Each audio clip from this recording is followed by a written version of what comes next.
Hello friend, good morning. स्वागत है आप सभी का हमारे चैनल श्री सत्यनारायण क्लास में।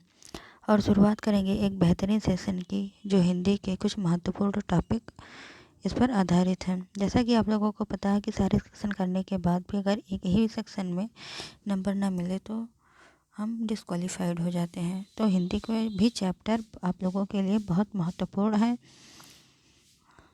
तो आप लोगों से गुजारिश है कि हमारे चैनल को लाइक और सब्सक्राइब करें और अपने मित्रों को शेयर भी करें और आप सभी हमारे क्लास को ज्वाइनिंग करें। चलिए अब शुरू करते हैं आज का पहला क्वेश्चन।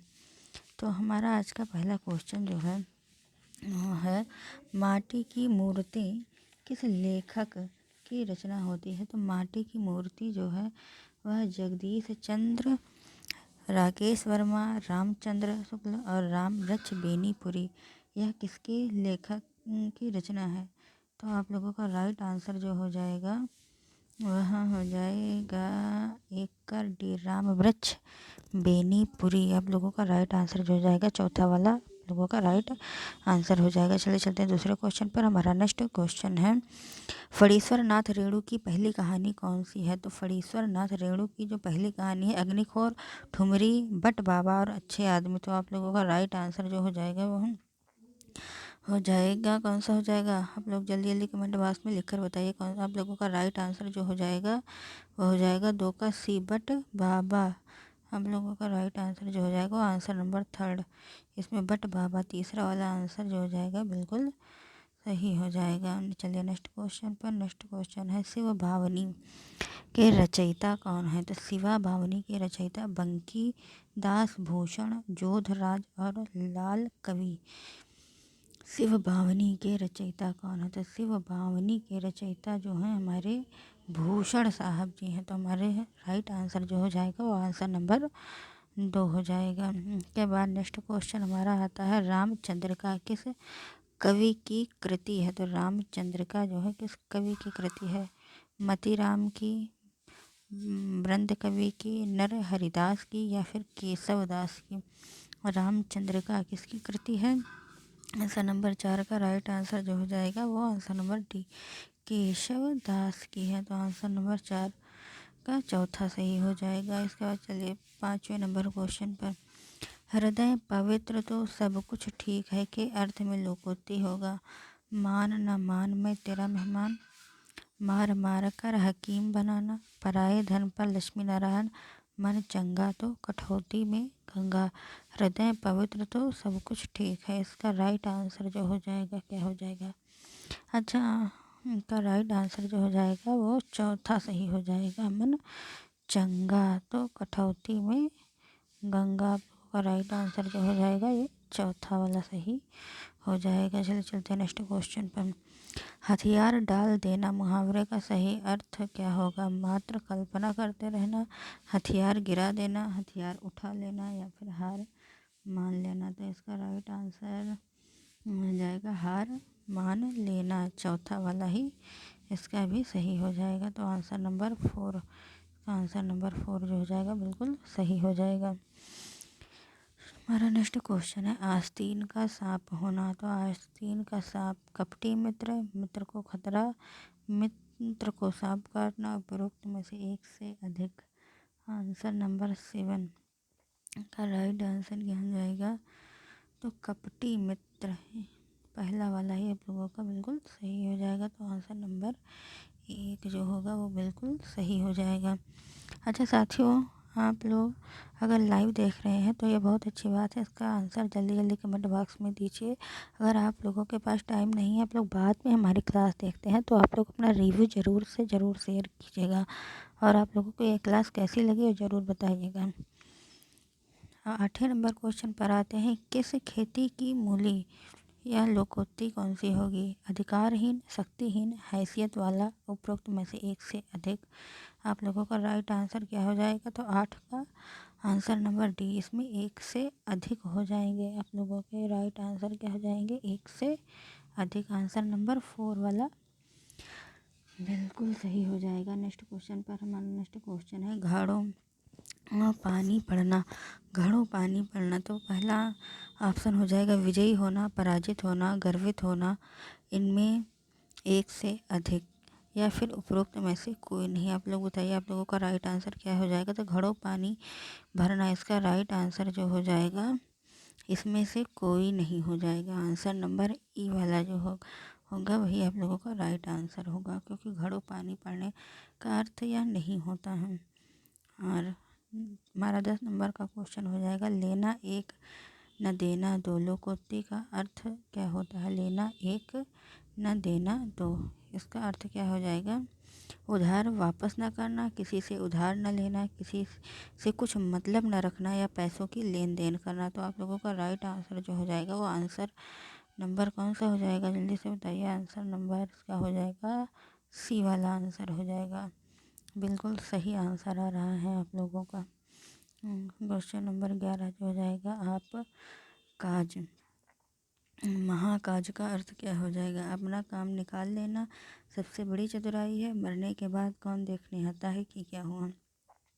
काम को अपने आप करना सबसे अच्छा होता है। सबको अपने समान समझना सबसे बड़ा काम होता है। बताइए आप लोग इसमें से राइट आंसर क्या हो जाएगा। तो इसका जो राइट आंसर हो जाएगा, आप काज महाकाज का क्या अर्थ हो जाएगा।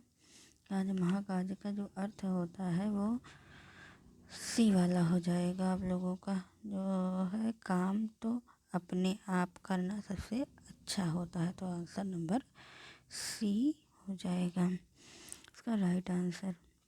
12वां नंबर क्वेश्चन हो जाएगा, कोयले की दलाली में मुँह काला का क्या अर्थ होता है। तो कोयले की दलाली में जो मुँह काला का अर्थ होता है वह बुरे काम से बुराई निकालना होता है। तो बुरे काम से बुराई निकालना, आंसर नंबर 2 बिल्कुल राइट हो जाएगा।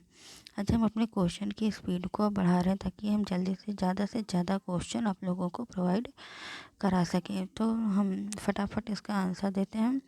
बेकार आदमी व्यर्थ के काम करता है, इससे लोकोक्ति किसका अर्थ क्या होगा। तो अंधा बांटे रेवड़ी फिर अपने अपने को दे, कहने से धोबी गधे पर नहीं चढ़ता है। खाली बनिया क्या करे, इस कोठी के धान उस कोठी में धरे। अंधे के हाथ बटेर लगना। बताइए आप लोगों का राइट आंसर क्या हो जाएगा। तो आप लोगों का जो राइट आंसर हो जाएगा 13 नंबर में क्या हो जाएगा, बेकार आदमी व्यर्थ के काम करता है। मैंने कि जिसके पास कोई काम ना हो वो क्या करेगा, अपना सामान इधर रखेगा सामान उधर रखेगा। तो इसलिए आप लोगों का राइट आंसर हो जाएगा सी वाला। खाली बनिया क्या करे, इस कोठी के धान उस कोठी में धरे। तो यही हम लोगों का राइट आंसर हो जाएगा। इसके बाद 14 नंबर क्वेश्चन, जब किसी सामान्य बात का विशेषज्ञ बात से तथा विशेष बात का सामान्य बात से समर्थ किया जाए वहाँ कौन सा अलंकार होता है। तो वहाँ पर कौन सा अलंकार हो जाएगा, बताइए आप लोग। अब यहाँ से ग्रामर का क्वेश्चन शुरू होते हैं। तो विरोधाभास, संदेह, अर्थांतर न्यास तथा विशेषोक्ति, इसका राइट आंसर जो हो जाएगा वो आंसर नंबर सी वाला बिल्कुल सही हो जाएगा। आप लोगों का सी वाला आंसर नंबर जो सी वाला है यही आप लोगों का राइट आंसर है। क्वेश्चन नंबर 15, जो रहीम उत्तम प्रकृति का करी सकत कुसंग, चंदन विष व्यापत नहीं लपटे रहत भुजंग। इस दोहे में कौन सा अलंकार हो जाएगा। तो इस दोहे में निर्दर्शनालंकार, अनुप्रास अलंकार, अर्थांतर विन्यास और संदेह, इसमें से कौन सा अलंकार हो जाएगा। तो इसमें आप लोगों का जो राइट आंसर होगा ये अर्थांतर विन्यास सी वाला ऑप्शन ही बिल्कुल सही होगा। इसके बाद क्या हो जाएगा, बीती विभावरी जागरी, अंबर पन घट में डुबो रही, तारा घट ऊषा नागरी, इसमें कौन सा अलंकार हो जाएगा। यमक, उत्प्रेक्षा, रूपक और उपमा। तो इसमें राइट आंसर क्या हो जाएगा 16 नंबर का, बीती विभावरी जागरी अंबर पनघट में डुबो रही। तो आप लोगों का ये जो हो जाएगा सी वाला आंसर हो जाएगा रूपक। इसमें रूपक वाला आंसर हो जाएगा। अब है मेरी भव बाधा हरो राधा, नागर सोए जा तनकी झाई परे श्याम हरित द्युति होए, इसमें कौन सा अलंकार हो जाएगा। तो इसमें आप लोगों का ये जो राइट आंसर होगा अन्योकृति, यमक, श्लेष और रूपक, इसमें से कौन सा आंसर राइट हो जाएगा। मेरी भव बाधा हरो राधा, नागर सोई जा तनिकी झाई परय श्याम हरित द्युति हो। तो इसमें भी आप लोगों का रूपक और श्लेष सही होगा। जहाँ तक रूपक और श्लेष दोनों ही सही होंगे, लेकिन ज़्यादातर रूपक वाला ही सही माना जा रहा है। लेकिन आयोग की आंसर की के मुताबिक इस पर दोनों को ही नंबर दिया गया था, श्लेष और रूपक पर, तो हम इसका दोनों ही आंसर मानते हैं। नहीं, चलते हैं नेक्स्ट क्वेश्चन पर। हमारा नेक्स्ट क्वेश्चन है अर्थालंकार की संख्या कितनी होती है। तो अर्थालंकार की संख्या जो होती है 45, 48, 50 और 51। अर्थालंकार की संख्या कितनी होती है, तो यह जो है 45 होती है। 45 वाली आंसर नंबर ए आप लोगों का बिल्कुल राइट आंसर हो जाएगा। इसके बाद चलते हैं जहाँ उपमा अलंकार का सौंदर्य अर्थ में निहित हो, वह कौन सा अलंकार कहलाता है। जहाँ उपमा अलंकार का सौंदर्य अर्थ में निहित हो, वहाँ पर कौन सा अलंकार होगा। शब्दालंकार हो जाएगा, या फिर अर्थालंकार हो जाएगा, या फिर उभय अलंकार हो जाएगा, या फिर अलंकार हो जाएगा। बताइए, शब्दालंकार, अर्थालंकार, उभय अलंकार और अलंकार, इसमें से चारों में से कौन सा आप लोगों का राइट आंसर हो जाएगा।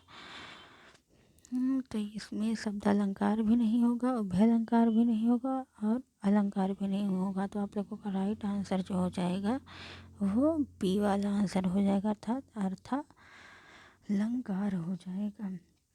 20 नंबर क्वेश्चन पर छंद पढ़ते समय आने वाले विराम को क्या कहते हैं। गति, यति, तुक या गण। छंद पढ़ते समय आने वाले विराम को क्या कहा जाता है। तो आने वाले विराम को हम किस नाम से जानते हैं, इसको यति नाम से जानते हैं। आंसर नंबर बी जो हो जाएगा वो एकदम राइट आंसर हो जाएगा। इसके बाद 21 नंबर क्वेश्चन है छंद शास्त्र के प्रणेता आचार्य माने जाते हैं। तो छंद शास्त्र के प्रणेता आचार्य पतंजलि, पिंगल, पाणिनि और मनु कौन माने जाते हैं। तो यह पिंगल दास को माना जाता है। इसमें भी राइट आंसर आप लोगों का क्या हो जाएगा, आंसर नंबर बी वाला। आंसर नंबर बी वाला ही राइट हो जाएगा। इसके बाद चलिए चलते हैं 22 क्वेश्चन पर। आगे नदियां हैं बड़ी अपार में, कौन सा रस हो जाएगा। आगे नदियां हैं बड़ी अपार में कौन सा रस हो जाएगा। रौद्र रस, वीर रस, करुण रस और शांत रस। तो 22 क्वेश्चन का राइट आंसर जो हो जाएगा वे वीर रस हो जाएगा। आंसर नंबर बी बिल्कुल राइट हो जाएगा। इस 23 नंबर क्वेश्चन पर कुरुक्षेत्र कविता में कौन सा रस होता है। तो कुरुक्षेत्र को में कौन सा हो जाएगा, वीर रस, रंगार रस, करुण रस या फिर वात्सल्य रस। तो इसमें कौन सा हो जाएगा, इसका राइट आंसर जो हो जाएगा वीर वाला आंसर राइट हो जाएगा। वीर का अर्थ होता है वीरता वाला, अर्थात कुरुक्षेत्र रण की भूमि है। तो रण में क्या होता है, हार और विजय। तो विजय में क्या होगा, वीरता वाले में। तो वीर, जैसे राम रावण के युद्ध में राम को ही विजय प्राप्त, कौन था, राम वीर हुए थे। उसी प्रकार से कुरुक्षेत्र का राइट आंसर क्या हो जाएगा, वीर हो जाएगा। वाक्य रसात्मक काव्य कहने वाले आचार्य कौन है। मम्मट, विश्वनाथ, भरत और राजशेखर। इसका राइट जो आंसर हो जाएगा क्या हो जाएगा, वाक्य रसात्मक काव्यम। 24 नंबर का राइट आंसर जो हो जाएगा क्या हो जाएगा, विश्वनाथ थे। इन्होंने वाक्य रसात्मक काव्यम की उपासना की थी। भारत के रस सूत्र में निम्नलिखित में से किसका उल्लेख नहीं है। विभव का, अनुभव का, स्थायी भाव का और संचारी भाव का। भारत के रस सूत्र में किसका उल्लेख नहीं है। तो आप लोगों का राइट आंसर जो हो जाएगा वह स्थायी भाव हो जाएगा। तो राइट आंसर क्या हो जाएगा, आंसर नंबर सी वाला राइट आंसर हो जाएगा। इसके बाद क्वेश्चन नंबर 26 पर इसमें से शुद्ध वाक्य का चयन कीजिए। अब बताइए आप लोग, बत्तखों का झुंड पानी में तैर रहा था, ये सही होगा, या फिर बत्तखों के झुंड पानी में तैर रहा था, बत्तखों का झुंड पानी में तैर रहे था, बत्तखों का झुंड पानी में तैरते थे। क्या हो जाएगा इसका राइट आंसर। तो इसका जो राइट आंसर हो जाएगा, ये बत्तखों के झुंड पानी में तैर रहा था, ये वाला भी गलत हो जाएगा। बत्तखों का झुंड पानी में तैर रहे था, यहाँ भी गलत हो जाएगा। और बत्तखों का झुंड पानी में तैरते थे, ये भी गलत हो जाएगा। तो आप लोगों का जो राइट आंसर होगा वो पहला वाला ही सही होगा। इसके 27 नंबर क्वेश्चन पर निम्नलिखित में से शुद्ध वाक्य का चयन कीजिए। तो नदियों में पानियों से सिंचाई की जाती थी, नदियों के पानियों से सिंचाई की जाती थी, नदियों के पानी से सिंचाइयाँ की जाती थी, नदियों के पानी से सिंचाई की जाती थी। तो 27 नंबर क्वेश्चन में शुद्ध वाक्य का चयन करना है। तो इसका राइट जो आंसर हो जाएगा, नदियों के पानी से सिंचाई की जाती थी, आंसर नंबर 4। ये जो डी वाला आंसर है वर्तनी की दृष्टि से एकदम सही है। तो नदियों के पानी से सिंचाई की जाती थी, ये आप लोगों का राइट आंसर हो जाएगा। सही विकल्प का चयन करें, शुद्ध वाक्य क्या हो जाएगा? कृपया मेरे पत्र पर ध्यान देने की कृपा करें। कृपया मेरे पत्र पर ध्यान दें, मेरे पत्र पर ध्यान दें, कृपया करके मेरे पत्र भी ध्यान दें। आप लोगों का ये जो राइट आंसर हो जाएगा 28 नंबर क्वेश्चन का, उसका राइट आंसर क्या हो जाएगा? कृपया मेरे पत्र पर ध्यान दें, आंसर नंबर बी वाला, नंबर बी आप लोगों का राइट आंसर हो जाएगा। इसके बाद 29 नंबर क्वेश्चन पर आप निसंकोच चले जाओ, इस वाक्य की त्रुटि सुधारने के लिए निम्न में से सही वाक्य छांटें। तुम निसंकोच चले जाइए, आप निसंकोच चले जाइए, आप निसंकोच चले जाइए, आप निसंकोच चले जाइएगा। आप लोगों का राइट जो आंसर हो जाएगा क्या हो जाएगा? 29 नंबर का क्या हो जाएगा? आप निसंकोच चले जाइए, ये वाला आप लोगों का बिल्कुल राइट आंसर हो जाएगा। इसके बाद चलते हैं नीचे दिए गए 4 वाक्यों में से गलत वाक्य की पहचान करिए। अब जिसमें से 3 वाक्य सही होंगे, चौथा वाला वाक्य आप लोगों का गलत होगा। कुत्ता चिल्ला रहा था, नदियाँ गा रही थी, कोयले कूक रहे थे, घोड़े हिनहिना रहे हैं। तो इसका राइट जो आंसर हो जाएगा वो क्या हो जाएगा? 30 नंबर क्वेश्चन का राइट आंसर कुत्ता चिल्ला रहा था। वैसे तो कुत्ते भौंकते हैं, लेकिन इसकी देखने की दृष्टि से इसमें कुत्ता चिल्ला रहा था, आप लोगों का राइट आंसर हो जाएगा। क्योंकि नदियाँ गा रही थी, नदियाँ गाती नहीं बहती हैं। घोड़ा हिनहिना रहा था, हिनहिनाहट भी नहीं होगा, चिंगाड़ना होता है। और कोयल कूक रही थी, कूक नहीं कोयल गा रही थी होता है। तो आप लोगों का जो राइट आंसर हो जाएगा वो पहला वाला हो जाएगा। राजा ने चोर को मृत्यु दंड की सजा दी, इसमें क्या त्रुटि है? सजा या मृत्यु दंड या चोर या राजा? आप लोगों का राइट आंसर जो हो जाएगा क्या हो जाएगा? राजा ने चोर को मृत्यु दंड की सजा दी। इस वाक्य में त्रुटि कहाँ पर है? तो इस वाक्य में ये जो त्रुटि है वह सजा में है। इसका राइट आंसर जो हो जाएगा पहला वाला हो जाएगा। तो इसका राइट आंसर सजा। राजा ने चोर को मृत्यु दंड की सजा दी। जब मृत्यु दंड लिखा तो सजा पहले से ही है, तो सेंटेंस बनना था राजा ने चोर को मृत्यु दंड दिया, ना कि इसमें सजा दी। ये सेंटेंस नहीं होना चाहिए था। अब 32 नंबर क्वेश्चन पर 32 नंबर क्वेश्चन है, निम्नलिखित में से कौन सा कथन अशुद्ध है? हमारे पास समय कम है, कम लोगों की भीड़ जमेगी, कहाँ जाना है? शायद बारिश हो रही है। इसका अशुद्ध वाक्य हमें बताना है। तो 32 नंबर क्वेश्चन का अशुद्ध वाक्य जो हो जाएगा, हमारे पास समय कम है, यह बिल्कुल राइट आंसर हो जाएगा। क्योंकि हमारे पास समय कम है, यह बहुत राइट है। कहाँ जाना है, ये भी राइट है। शायद बारिश हो रही है, ये भी राइट है। कल लोगों की भीड़ जमेगी, यह आप लोगों का आंसर गलत है, आंसर नंबर बी, क्योंकि इसमें अशुद्ध शब्द पूछा गया था। आंसर नंबर बी आप लोगों का राइट आंसर हो जाएगा। 33 नंबर क्वेश्चन पर निम्नलिखित वाक्यों में से शुद्ध वाक्य पहचानिए। उसे जल्दी घर जाना था, मुझे वहाँ नहीं जाना है, वे जा रहे हैं, पिता ने मेरे से कहा। इसमें से अशुद्ध वाक्य जानिए। जैसा कि आप लोगों को पढ़ने से ही तुरंत पता चल गया होगा, पिता ने मेरे से कहा, ये आंसर जो हो जाएगा गलत हो जाएगा ये, और ये तीनों जो हो जाएंगे बिल्कुल राइट आंसर हो जाएंगे। 34 नंबर क्वेश्चन है, मिश्र वाक्य लोग समझते हैं कि तुम मूर्ख हो। निम्नलिखित में से इस वाक्य के लिए कौन सा उचित सरल वाक्य होगा? तुम मूर्ख हो, लोग समझते हैं। मूर्ख लोग समझते हैं, मूर्ख लोग समझते तुम्हें हैं, लोग तुम्हें मूर्ख समझते हैं। इसका जो राइट आंसर हो जाएगा वो चौथा वाला ही बिल्कुल सही हो जाएगा। तो आंसर नंबर डी लोगों का राइट आंसर है।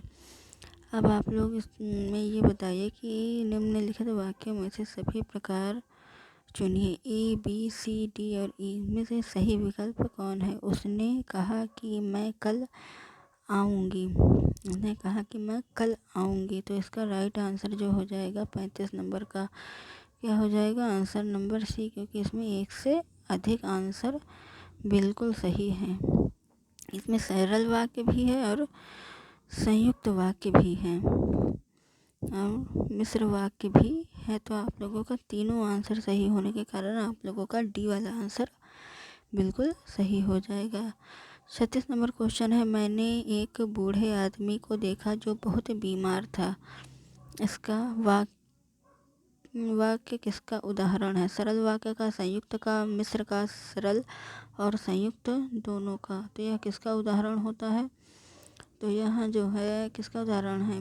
मिश्र वाक्य का, क्योंकि यहाँ पर इन्वर्टेड कामा दिया गया हुआ है, दोनों वाक्यों को जोड़ा गया, तो ये मिश्र वाक्य हो जाएगा। 37 नंबर क्वेश्चन पर पवनासन में कौन सा समास आता है? तो पवनासन में कर्मधारय, बहुव्रीहि, द्वंद्व और अव्ययी भाव समास में से कौन सा समास आता है?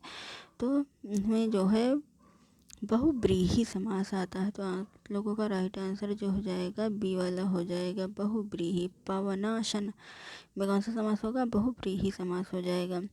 देखिए आप लोग 21 मिनट में हमने 37 क्वेश्चन को पूरा हल कर लिया है। जल्दी चलते हैं नेक्स्ट क्वेश्चन पर। हमारा नेक्स्ट क्वेश्चन जो हमारा 38 नंबर का क्वेश्चन जो हो जाएगा, त्रिलोचन में इनमें से कौन सा समास है? बहुव्रीहि, द्विग, अव्ययी भाव, कर्मधारय समास। तो इसका आप लोगों का राइट आंसर जो हो जाएगा 38 नंबर का ए वाला आंसर बिल्कुल सही हो जाएगा। यह बहुव्रीहि समास के उदाहरण होते हैं। 39 नंबर क्वेश्चन है, सतसई में कौन सा समास हो जाएगा? अव्ययी भाव, द्विगु समास या तत्पुरुष समास या फिर बहुव्रीहि? इसमें से सतसई में कौन सा समास हो जाएगा? तो 39 नंबर क्वेश्चन का राइट आंसर जो हो जाएगा द्विगु समास में।